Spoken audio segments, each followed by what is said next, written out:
Hindi rin po magagawa ng sanggol. Ito pa, pakinggan po ninyo sa Aklat ng Gawa 2, ang talata po ay 38. Ganito po ang ating mababasa.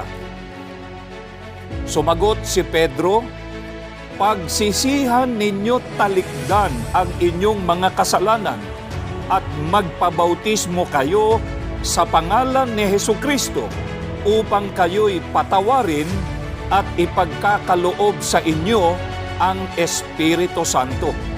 Mga kaibigan, ang isa pa pong requirement na dapat magawa o maipasa ng babautismuhan ay ang pagsisisi at pagtalikod sa mga kasalanan. Ang makapagsisisi po, mga kaibigan, ng kasalanan ay yung mga nakagawa ng kasalanan o nagkasala. Hindi po ito magagawa